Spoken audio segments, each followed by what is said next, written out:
अज्ञानतिमिरान्धस्य ज्ञानाञ्जनशलाकया चक्षुरुन्मीलितं तस्मै श्रीगुरुवे नमः। श्रीचैतन्यं मनोभीष्टं स्थापितं येन भूतले स्वयं रूपं गदामह्यं ददाति स्वपदान्तिकं। वन्देऽहं श्रीगुरुं श्रीयुतपदकमलं श्रीगुरुं वैष्णवांश्च श्रीरूपं साग्रजातं सहरघुणान्वितं तं सजीवं सावधूतं परिजनसहितं कृष्णचैतन्यदेवं श्रीराधाकृष्णपादान् सहगण ललिता श्री विशाखान्वितांश्च।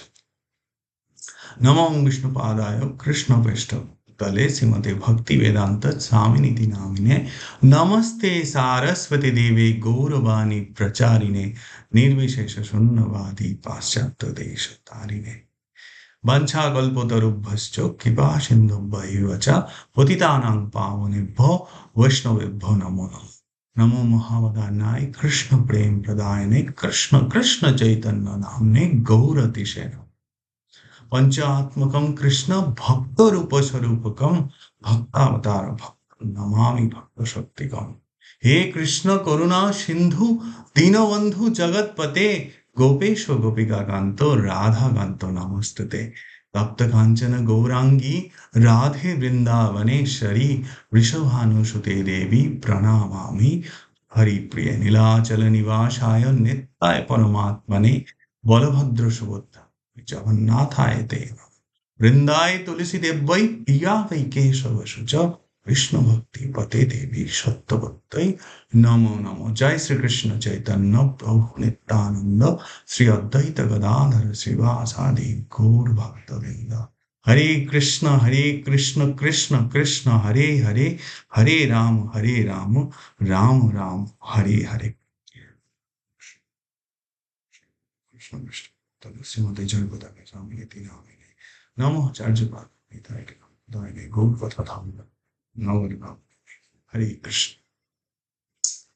তো সুধী ভক্তবৃন্দ, আগের দিন আমরা আলোচনা করেছিলাম নরসিংহদেবের আবির্ভাব নিয়ে, এবং আমরা যদি একটুখানি পিছনে গিয়ে একটুখানি স্মৃতিচারণ করে যদি মনে করি কি আলোচনা করেছিলাম, তো আমরা দেখেছিলাম প্রহ্লাদের উদ্ধার এবং হিরণ্যকশিপুর অত্যাচারে অতিষ্ঠ হয়ে ওঠা প্রহ্লাদকে রক্ষা করার জন্য অবতীর্ণ হলেন কে?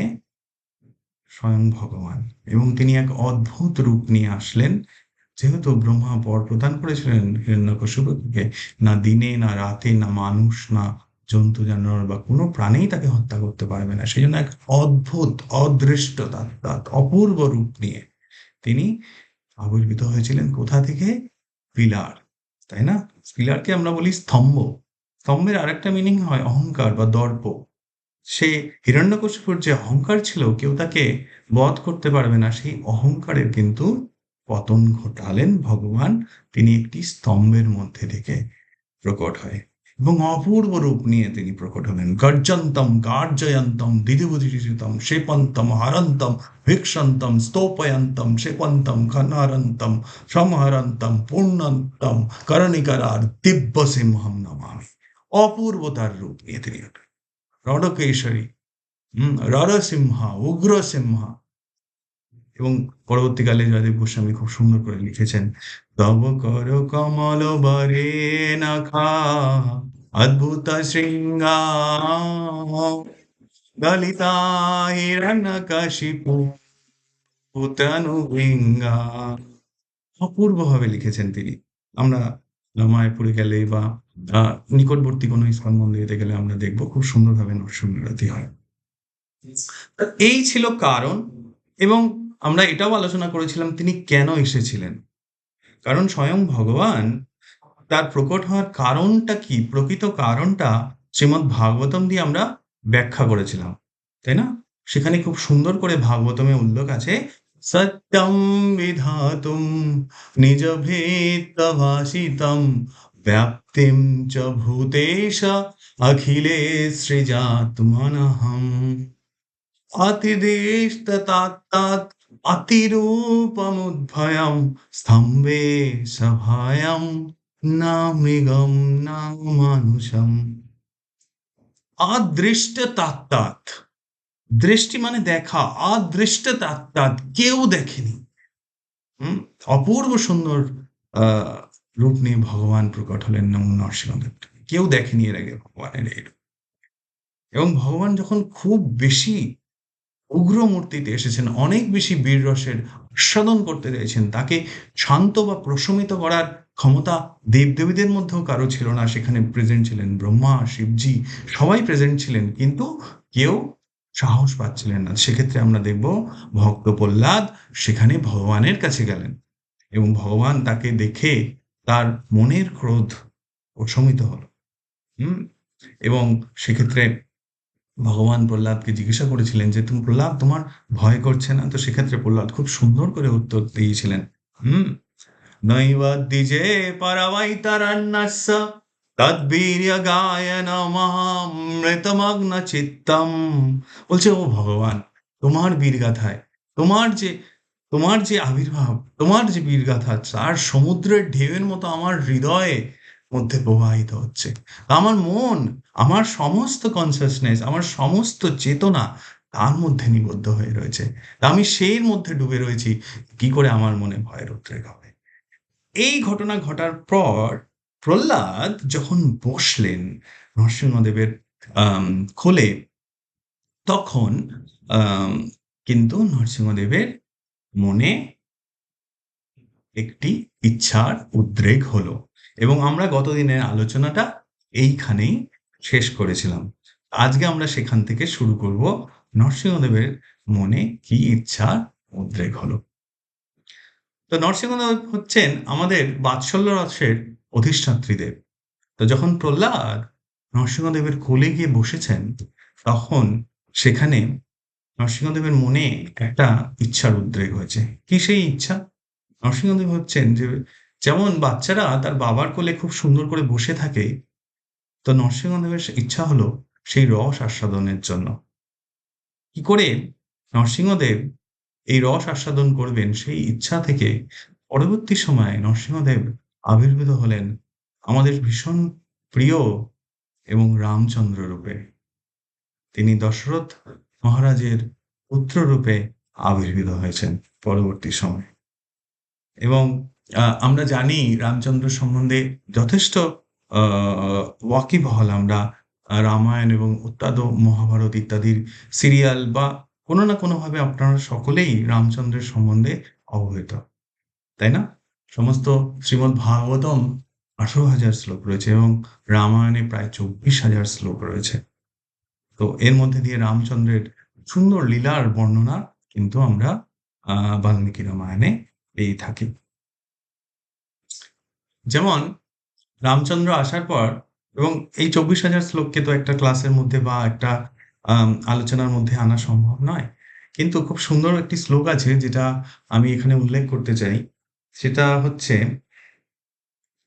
আদৌ রাম তপোবনাদি গমনম ঋত্যামিগম কাঞ্চনম বৈদেহি হননম জটায়ুমরণম সুগ্রীব সম্ভাষণম বালি নিগ্রহম সমুদ্রতরণম লঙ্কাপুরী দহনম পশ্চাৎ রাবণ কুম্ভকর্ণ হননম এতদি রামায়ণম।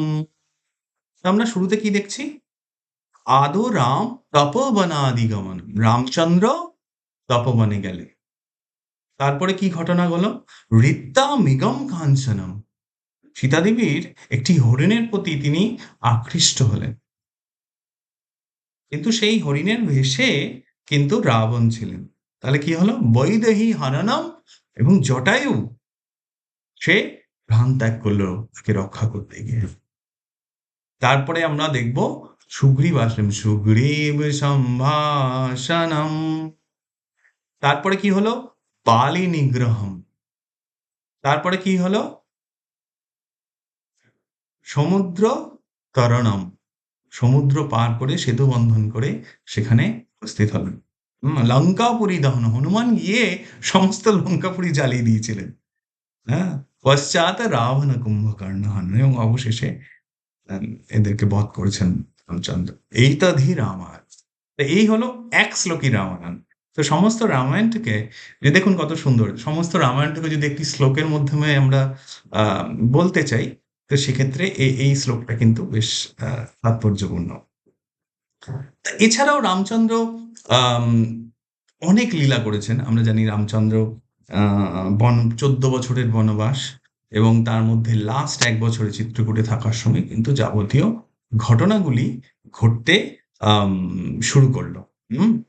তো এরপরে রামচন্দ্রর ক্ষেত্রে আমরা দেখব যখন রামচন্দ্র লঙ্কায় গিয়ে পৌঁছালেন, সেখানে অপোজিট ক্যাম্প থেকে বিভীষণ আসলেন। তাই না? তো বিভীষণ এসে রামচন্দ্রের কাছে উপস্থিত হলেন। তো বিভীষণ হচ্ছেন অপোজিট ক্যাম্প থেকে এসেছেন। তো এরকম একটা পরিবেশে যখন রামচন্দ্র বসে আছেন এবং সমস্ত তার বানর সেনা রয়েছেন, হনুমান রয়েছেন, জাম্বুবান রয়েছেন, সবাই উপস্থিত রয়েছেন। সেখানে বিভীষণ এসে যখন উপস্থিত হলেন এবং তিনি ভগবানের আশ্রয় প্রার্থনা করলেন। ভীষণ ইম্পোর্টেন্ট যে বিষয়টি আমরা আলোচনা করছি, সেই বিষয়ে। তো এক্ষেত্রে যখন বিভীষণের মতো একজন লোক এসে রামচন্দ্রের কাছে আশ্রয় চাইলেন এবং তার আম আশ্রয় গ্রহণের জন্য তার আকুল ইচ্ছা জানালেন, সেক্ষেত্রে কিন্তু সমস্ত বানর সেনারা কিন্তু তার প্রতিবাদ করলেন। বললেন, "না প্রভু, আপনি একে আশ্রয় দেবেন না। কারণ এ শত্রুপক্ষ থেকে এসছে। এর মনে কি দুরভিসন্ধি আছে আমরা তা জানি না।" শুধুমাত্র হনুমান কিন্তু বলেছিলেন, "না, প্রভু আপনি একে আশ্রয় দিন।" তো আমরা দেখব যে রামচন্দ্র কিন্তু বিভীষণকে আশ্রয় দিয়েছিলেন। এবং রামচন্দ্র বলছেন খুব সুন্দর করে, "সকৃতে প্রপন্নস তবাস্মি সায়াচতে অভয়ম সর্বরা তস্मै দদামি তদ্ব্রতম মম সকৃতে প্রপন্নস তবাস্মি সায়াচতে।" কেউ যদি আমার আশ্রয় চায়, তাকে কিন্তু আমি ফেরাই না। আমরা যদি ভগবানের কাছে আশ্রয় চাই, আমরা যদি ভগবানের কাছে শরণাগতি চাই, ভগবান কিন্তু আমাদের গ্রহণ করেন। সে আমি যে পরিস্থিতির মধ্যে থেকেই যাই, সে আমি যে পক্ষের মধ্যে থেকে যাই কিন্তু রামচন্দ্র এখানে শিক্ষা দিচ্ছেন যে ভগবানের প্রতি কেউ যদি আশ্রয় গ্রহণের ইচ্ছা রাখে, সে যে পরিস্থিতির মধ্যে থাকে, সে যত দুরাচারী হোক, যত পাপাচারী হোক, সে যদি ভগবানের কাছে নিজেকে সমর্পিত করে এবং শরণাগতি ভিক্ষা করে, ভগবান কিন্তু তাকে কখনোই নিরাশ করেন না। এবং এই শিক্ষা রামচন্দ্র খুব সুন্দরভাবে দেখুন এখানে আমাদেরকে দিচ্ছেন। শুধু তাই নয়, এ প্রসঙ্গে একটুখানি বলে রাখি যে রামচন্দ্র যখন বনে যখন যাচ্ছেন, সেই বনে কিন্তু তার চটি তো তার চটি তিনি ইতিমধ্যেই ভরতকে দিয়ে দিয়েছেন। তার পাদুকা তিনি ভরতকে দিয়ে দিয়েছেন। হ্যাঁ? এবং বিষয়টা তখনকার মতো নয় যে একটি চটি খারাপ হয়ে গেল তো একটা বাটার দোকানে গিয়ে একটা চটি কিনে নিলাম, তো এরকম বিষয়টি নয়। ঠিক আছে? তো যখন তিনি তার পাদুকা তিনি দিয়েছেন ভরতকে, তিনি খালি পায়ে হাঁটছেন এবং বনে আপনারা জানেন অনেক কাঁটাও থাকে। তো এই কাঁটাগুলো ভগবান রামচন্দ্রের পায়ে ফুটে যেত। ডেইলি ফুটতে থাকতো। তো একদিন রাতে লক্ষ্মণ দেখছেন যে রামচন্দ্রের পায়ের থেকে রক্ত বেরোচ্ছে এবং কাঁটাগুলি ফুটে রয়েছে। তো লক্ষ্মণ গিয়ে সঙ্গে লক্ষ্মণ মানে হচ্ছে যিনি লক্ষ্মী সেবা সম্পন্ন। যিনি রাম সেবার অধিকারী। লক্ষ তাই না? সেজন্য তার নাম লক্ষ্মণা। যিনি লক্ষ্মী সেবার অধিকারী। সেই ভগবানকে সেবা প্রদান করতে পারে। তো সে গিয়ে এখন পদসেবার জন্য বলছেন যে, "আমি ভগবান আপনার পায়ের থেকে কাঁটাগুলোকে বার করে দিই।" তো রামচন্দ্র বলছেন, "না।" রামচন্দ্র বলছেন, "না, আমার আশ্রয় যারা নেয়, তাদেরকে আমি কখনো আমার থেকে আলাদা করি না।" এই হচ্ছেন রামচন্দ্র। তো রামচন্দ্র আ এরপরেও অনেক লীলা করেছেন। হুম? আমরা আ এখন খুব ফেমাসলি উম আ দেখতে পাই যে রাম রাক্ষস স্তোত্রম। এখন ইন্টারনেট আ লোকে অনেকে জানছেন এই বিষয়গুলো শুনতে কত সুন্দর করে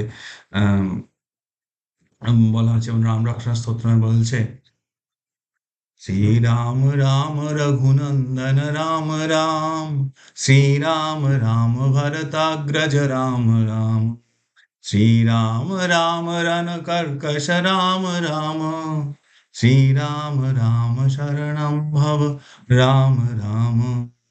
श्रीरामचन्द्र चरणौ मनसा स्मरामि, श्रीरामचन्द्र चरणौ वचसा गृह्णामि, श्रीरामचन्द्र चरणौ शिरसा नमामि, श्रीरामचन्द्र चरणौ शरणं भव।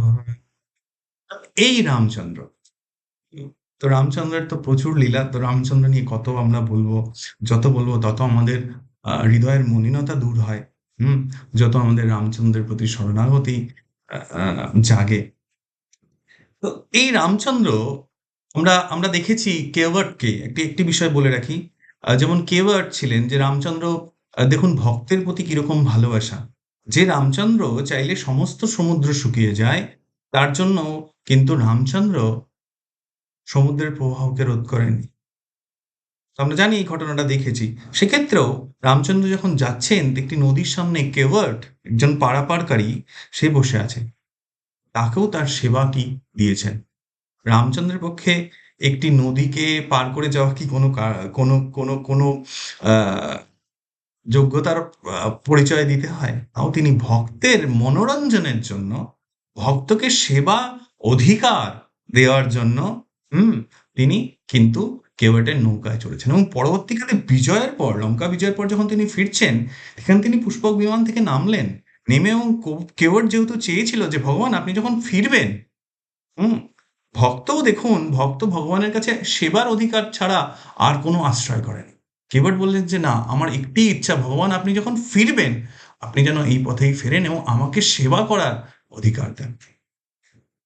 তো কেভট সুন্দরভাবে রামচন্দ্রের আ পায়ের থেকে ধুলো সরিয়ে সে ধুলো সরিয়ে দিয়ে সে রামচন্দ্রকে আবার নৌকা করে পারাপার করেছে। তো এই হচ্ছেন রামচন্দ্র।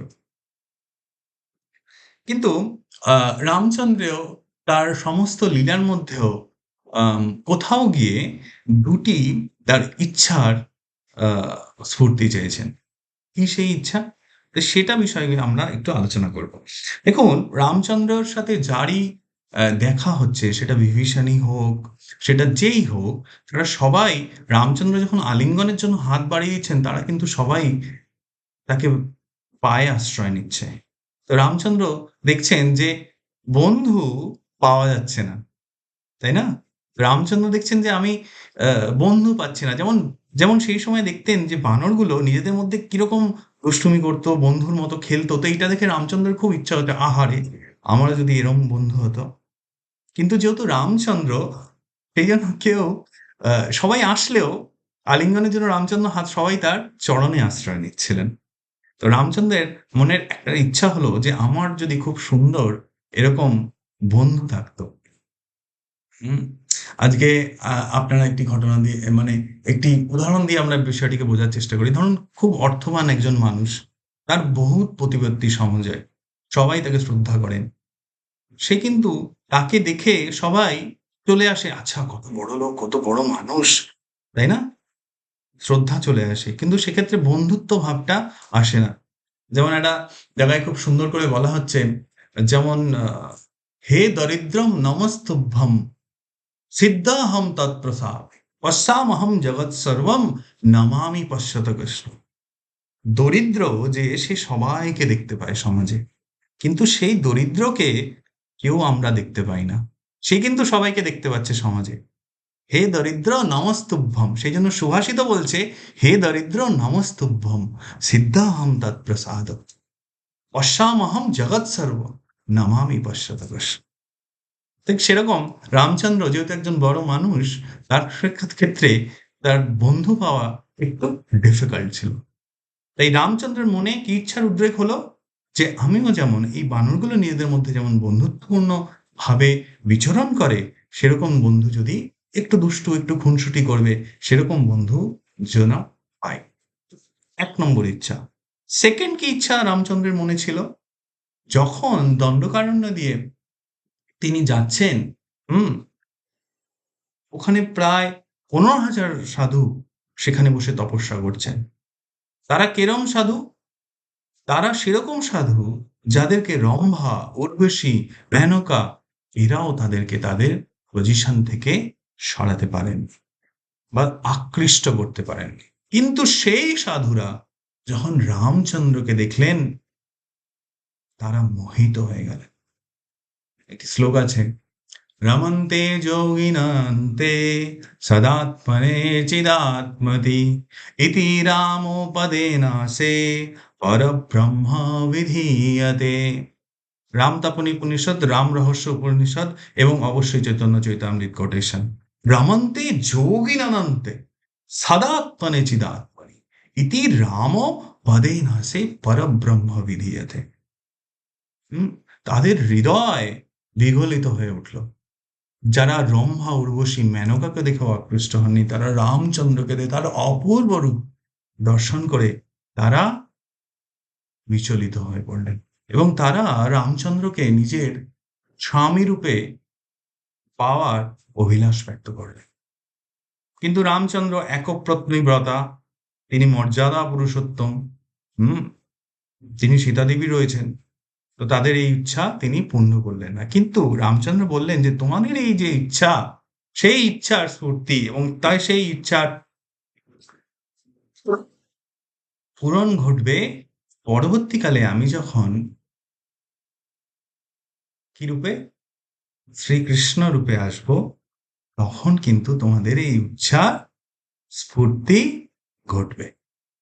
তো পরবর্তীকালে সেই রামচন্দ্র যখন কৃষ্ণ ভগবান রূপে আসলেন, তার ক্ষেত্রে আমরা দেখব যে তার অদ্ভুত রকম সব বন্ধু ছিল।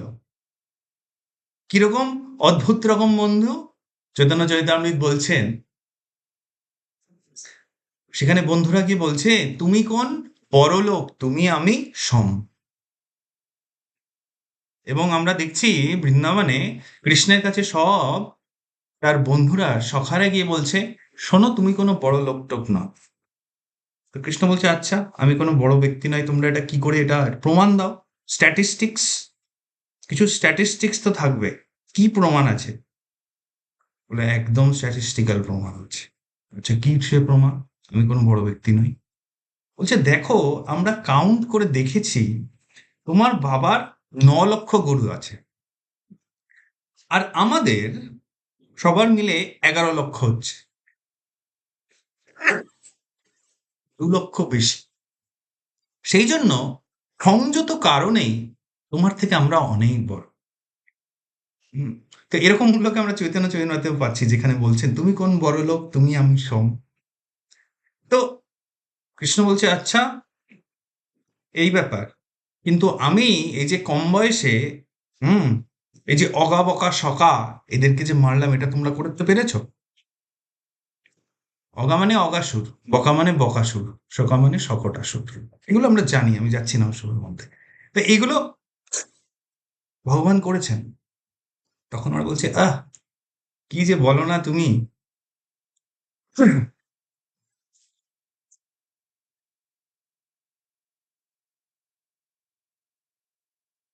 কি যে বলো না তুমি,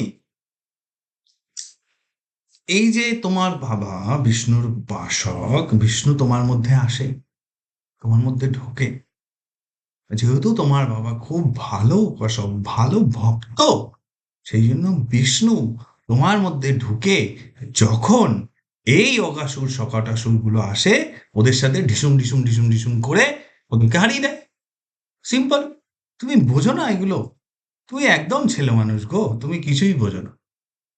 তাই বন্ধুরা, হ্যাঁ এরকম বন্ধুরা সাথে কৃষ্ণ সঙ্গ করছেন। তো কৃষ্ণ আরো খেপে গেলেন, বললেন, ও আচ্ছা, আমি আমি এরকম মনে হচ্ছে তোমাদের। তখন সঙ্গে সঙ্গে বলেছে, দাঁড়াও, তোমরা মাঠের এক সাইডে দাঁড়াও, আমি লোক ডাকছি।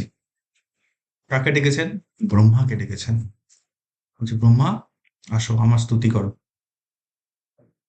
কৃষ্ণ একটি গাছের নিচে এরকম দাঁড়িয়েছেন। ব্রহ্মা তার আপনারা জানেন হংস বাহন করে উপর থেকে নেমে আসলেন, নেমে এসে তিনি নামলেন। ব্রহ্মা নেমে ভগবানের স্তুতি করছেন। নৌমিড্ডতে বভুষে তরিতম বরায় গুঞ্জাবতম সপরিপিজ্জল সন্মুখায় वन्यसृजे केवलवित्रविशालवेणु लक्ष्मीस्प्रियैर्मृदुपदे पशुपाङ्गजाय तद्धेनुकम्पाशु च वीक्षमाणो कुञ्जायित्वा रित्मा विपाकं रित्माप्तो भुविर्विविधन्नमस्ते जीवेति यो मुक्तिपदे सदाय भागे तत्भूरिभाग्यबृहजन्म किमव्वटव्यं यद्गोकुले विगतवान् हृदजभिषेकं যজ্জীবিতম তু নিখিলম ভগবান মুকুন্দ অধ্যাপ্রিয়ে অধরজে শ্রুতিমেদ্যমেদ্যম অহোভাগ্য নন্দ ব্রজন কসায় এন্মিত্তম পরমানন্দম পূর্ণ ব্রহ্ম সনাতনম সমাশ্রিতায় পদপল্লব প্লবম পূর্ণযশো মুরারি ভাবাম্বুধের বৎস পদম পদম বিপতে নাতে সতি। শ্রীমদ্ ভাগবতম দশম স্কন্ধ 14 নম্বর অধ্যায় শ্লোক 1 থেকে 58 ব্রহ্মা স্তুতি করছেন।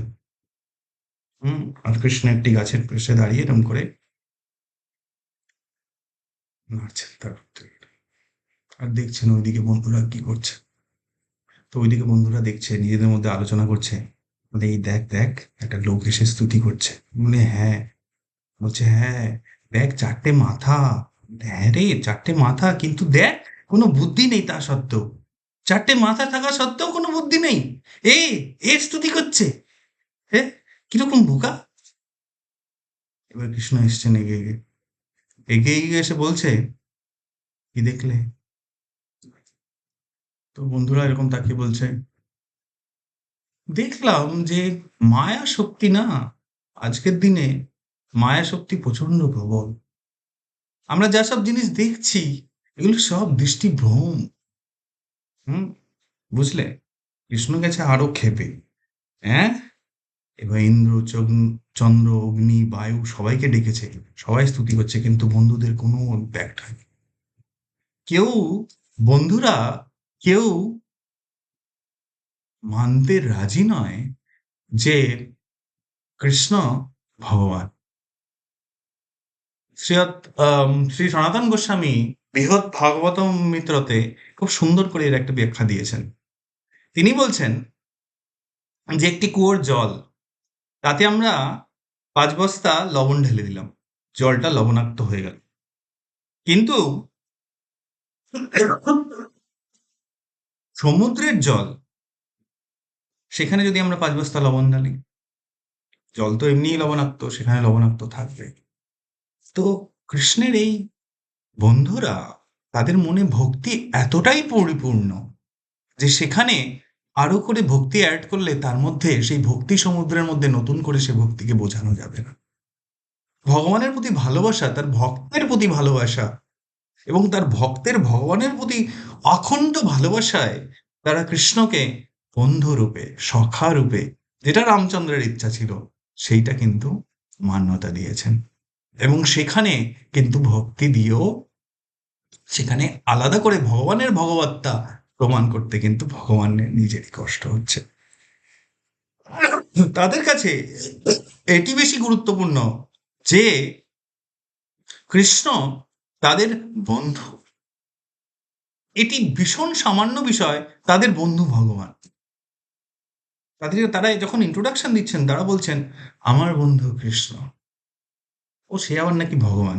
কিন্তু সেটা ইম্পর্টেন্ট নয় তাদের কাছে, কিন্তু তাদের বন্ধু সেটা বেশি ইম্পর্টেন্ট।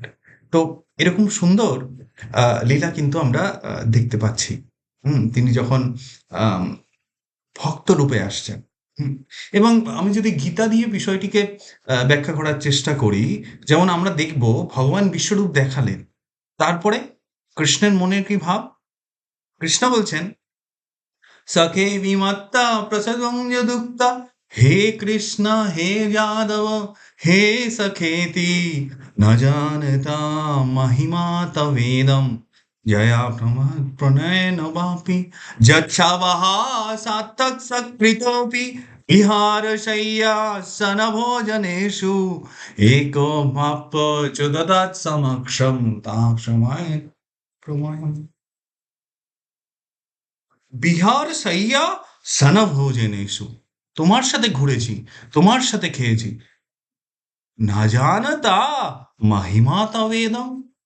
তো অর্জুন যখন দেখছেন যে ভগবান তার লীলায় যখন বিশ্বরূপ দেখালেন, তখন অর্জুন বলল, ও তুমি যে ভগবান সে আমার জানা ছিল না, না জানতা মহিমা তবেনম।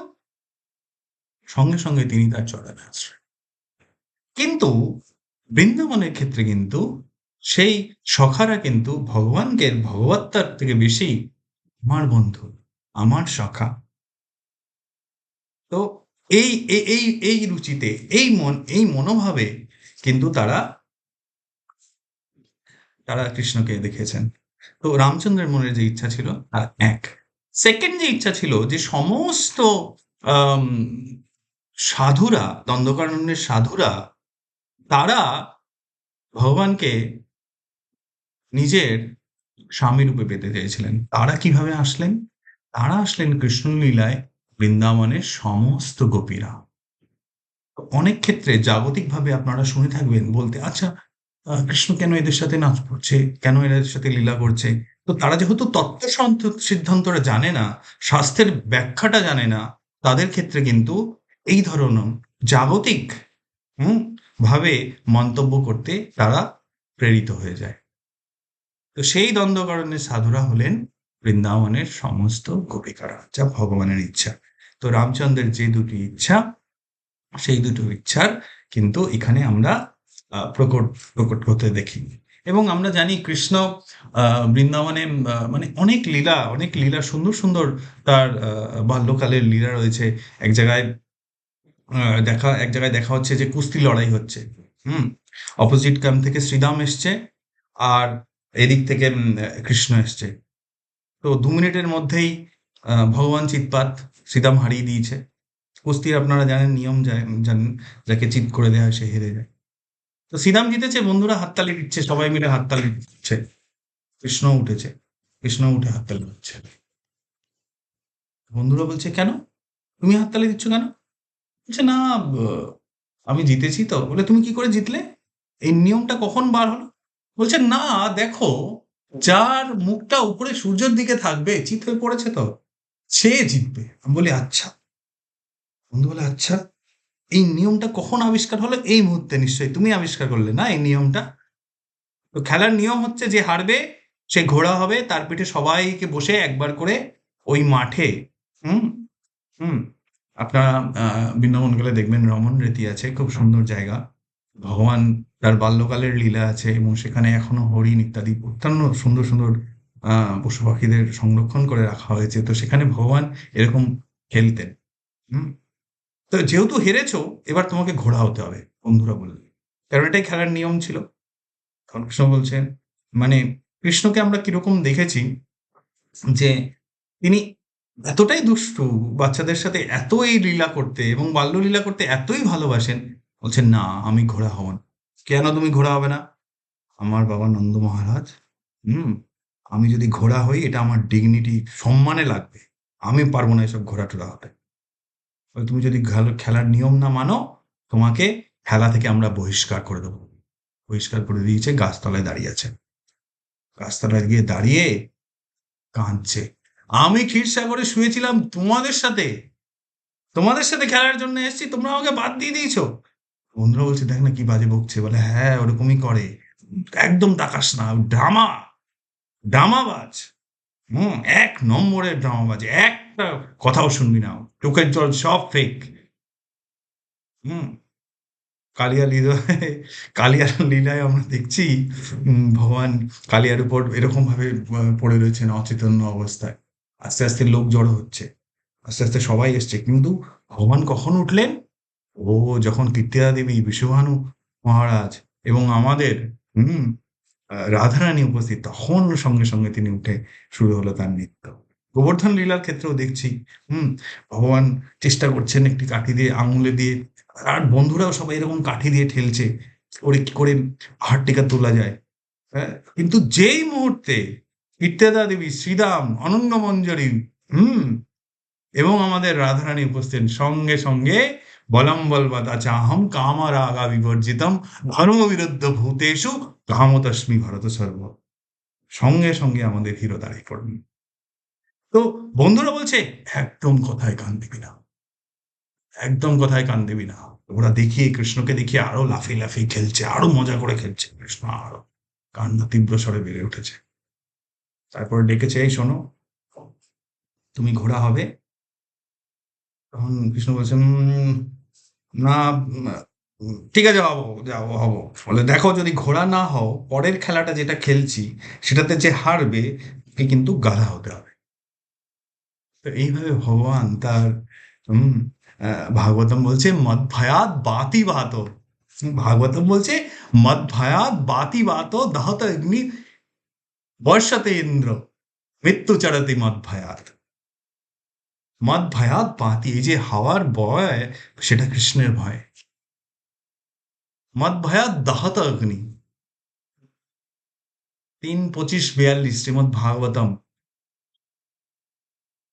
সেখানে বলা হচ্ছে মদ ভয়াত বাতি বাত বর্ষতে ইন্দ্র দহত অগ্নি মৃত্যু চরতি মদ ভয়াত।